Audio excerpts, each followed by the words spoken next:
कागजों में चमकती नहरें, धरातल पर दम तोड़ती सिंचाई व्यवस्था, हर साल नहर सफाई के नाम पर हो रहा सरकारी धन का बंदरबांट। नमस्कार, आप देख रहे हैं न्यूज 82 बांदा। सरकार किसानों की सिंचाई व्यवस्था को मजबूत बनाने और नहरों को साफ सुथरा रखने के लिए हर वर्ष करोड़ों रुपए खर्च करने का दावा करती है, लेकिन बांदा जनपद के बबेरू क्षेत्र की नहरों की तस्वीर इन दावों की पोल खोलती नजर आती है। यहाँ नहरों और माइनरों की हालत देखकर सहज ही सवाल उठता है कि यदि सफाई पर हर वर्ष बजट खर्च हो रहा है, तो फिर नहरों में वर्षों पुरानी सिल्ट, जलकुंभी, घासफूस और कंटीली झाड़ियां आखिर कैसे जमी हुई है।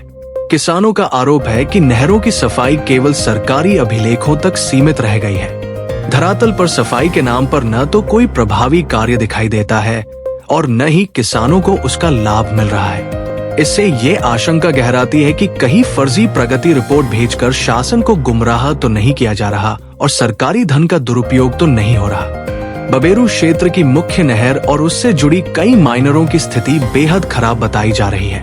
अनेक स्थानों पर जलकुंभी ने पूरी नहर को ढक लिया है, जबकि कहीं की वर्षों से जमा सिल्ट और बड़े बड़े पेड़ों ने जल प्रवाह को बाधित कर दिया है। बबेरू से कुचेंदू जाने वाली माइनर का अस्तित्व लगभग समाप्त होने की कगार पर पहुंच चुका है।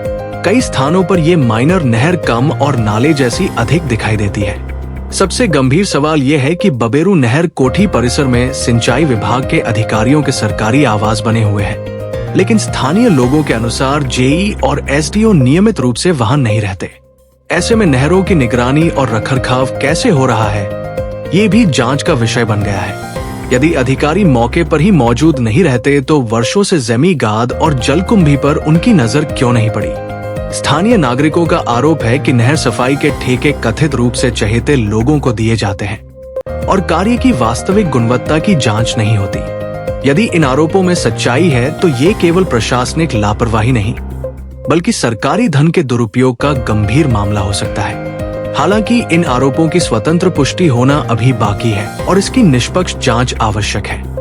स्थिति को और चिंताजनक बनाने वाली बात यह है कि मुख्य नहर में कई स्थानों पर घरों की सीवर लाइनें जोड़ी गई हैं। वहीं नहर किनारे रहने वाले कुछ लोग घरेलू कूड़ा भी नहर में डाल रहे हैं। इससे नहर का जल प्रदूषित होने के साथ साथ जल प्रवाह भी प्रभावित हो रहा है। सवाल यह भी है कि इस अवैध गतिविधि को रोकने के लिए संबंधित विभाग ने अब तक क्या कार्रवाई की।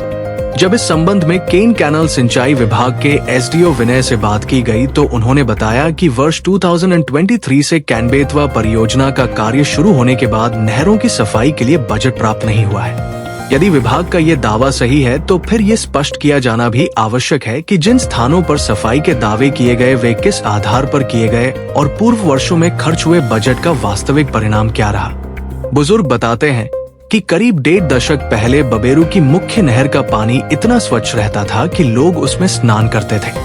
खेतों तक साफ पानी पहुंचता था और नहरें क्षेत्र की जीवन रेखा मानी जाती थी। लेकिन आज वही नहरें जलकुंभी, गाद और झाड़ियों से पट चुकी है। ये बदलाव केवल प्राकृतिक कारणों से नहीं, बल्कि लगातार उपेक्षा और रखरखाव की कमी की ओर भी संकेत करता है। अब आवश्यकता इस बात की है कि शासन स्तर से पूरे मामले की निष्पक्ष जांच कराई जाए। नहरों की सफाई पर पिछले वर्षों में हुए खर्च का सामाजिक एवं तकनीकी ऑडिट कराया जाए, जिम्मेदार अधिकारियों की जवाबदेही तय हो तथा दोषी पाए जाने पर कठोर कार्रवाई की जाए। क्योंकि जब तक कागजों की सफाई की जगह धरातल पर वास्तविक सफाई नहीं होगी, तब तक किसानों को सिंचाई का लाभ नहीं मिलेगा और सरकारी योजनाओं का उद्देश्य अधूरा ही रहेगा। बांदा से कमलेश विश्वकर्म की रिपोर्ट।